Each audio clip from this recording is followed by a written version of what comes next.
Hello Bean and welcome back to this new video. As you can see, I got my old graphic tablet out for this video and also for the next videos in which I will be drawing, because the way of recording the video on a graphic tablet is much better than recording my process on an iPad. So this video is not only me, designing characters out of animals, which is what this video is actually about, but this will also show my process getting into Clip Studio Paint and getting into drawing with the graphics tablet again. So today I will design characters out of pictures of animals that you sent me on Instagram, because I asked you which animals you want to see me creating character designs of.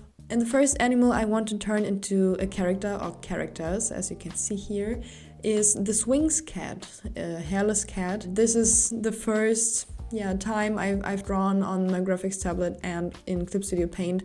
So I was actually just trying out different brushes in here, and I was trying to figure out how to work with the program. But it actually was not that hard to get into this program and to get into the brushes. I had to recreate my brushes because you cannot transfer the brushes from Procreate into Clip Studio as easy. And you see all the references that I used for this piece on the left side. So for example, the jacket, to get the texture right, this shiny texture, or also the shirt of the man. You can see that I decided to design two characters, so designing characters based off of two cats, one with a lighter skin color, one with a darker skin color. So I also wanted to design two people with different skin colors, so a woman with a dark skin tone and a man with a lighter skin tone, and also their clothing is on the one side black and on the other one it is lighter. I didn't want to make it all white because I think that would be very boring, so I decided to go for a more greenish color. And I gave both of them the skeptical, observant look that cats always give you for some reason, as if you're up to something bad, because I thought that was the best fit. And also the woman hides her face a little in her jacket to make her look more cautious and like more observant. Yeah, I designed both with a buzz cut, of course, because these are Sphynx cats, so they don't have zero hair, but they also don't have long hair. So I gave both of them a buzz cut with wavy shapes on the sides to kind of show the folds of the Sphynx cats, or the folds that Sphynx cats often have in their skin.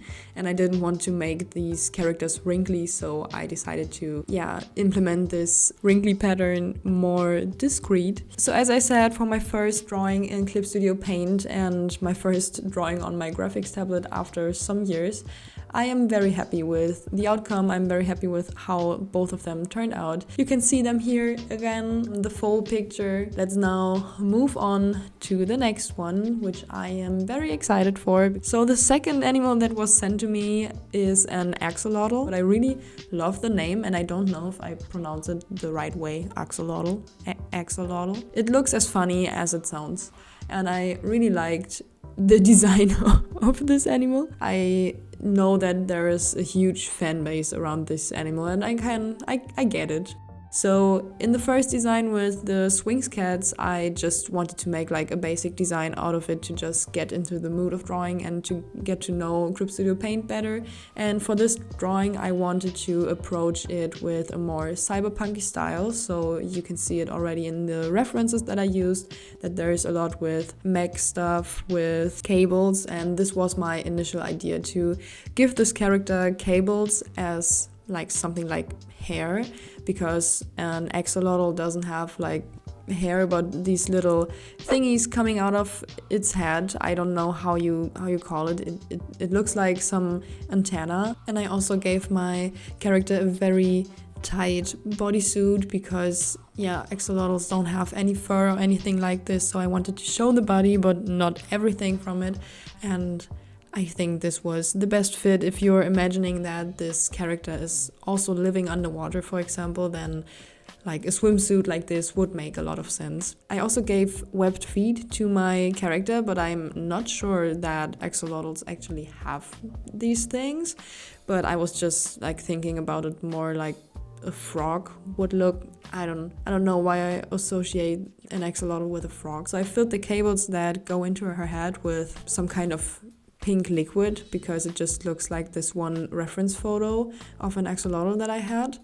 And I can't tell you what is happening with this cable, what is coming into her or out of this character. Yeah, but I really like the idea. I also did not give her a nose or anything like this, only eyes and a mouth, because this is what axolotls have in their faces. They don't have an actual nose. Maybe they have like a little tiny nose that I did not see. And then I also gave her some really cool boots, and I don't know why. I think I was just too lazy to draw feet. And now you can see that I am actually much closer to my actual style with these new brushes that I recreated. I feel much more confident in this second drawing, and you can see that in the way it turned out and also the way I shaded. I am very happy with this character design. I think it is something very special. I could have made this in 1,000 different ways, but I still decided to go with the cyberpunky aspect to it. I could actually imagine this character living in a cyberpunk world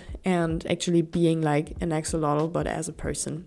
And now we're getting to the third and last character design for this video, and the animal I will base this character off is a fuzzy moth. And I'm actually unsure whether these moths that I used as reference actually exist, but I don't really care because they just look so cool. I really love the color palettes. I love the pink, the yellow, the blue. So I really wanted to put this in my character design. And I decided to not give this character wings, but to emphasize this moth shape through the pose with the legs. And I found this reference of Heather Baron Gracie in this perfect pose for this character design because the legs kind of look like spread wings, and I really like that detail of this character design. Also, I was thinking a lot about the hairstyle, what I wanted to do with that, because I had no idea in the beginning, but then I thought it would be a cool idea if the braids looked like cocoons. So this is how I came up with this hairstyle, and also the strands that fall into her face stand for the moth's antenna, so to speak.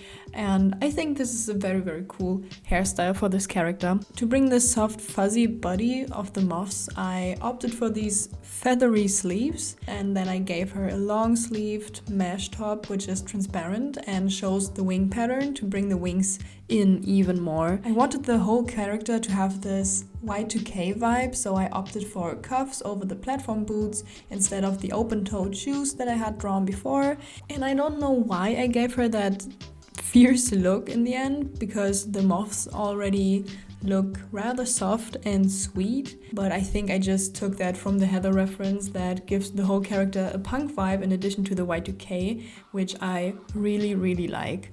And I went into this color palette with 4 colors with very saturated yellow, pink, blue and purple. And I tried to make this outfit look very soft but also modern with the short skirt, and I also added some gradients to the cuffs and also the hairstyle.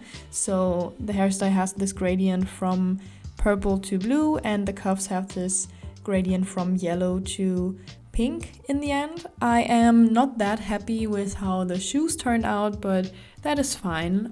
I am very happy with the overall outcome in the end. This is my favorite character out of all of these 3. And here you can see all of the 3 animals that I based the characters in this video off, and the 4 characters that I turned them into.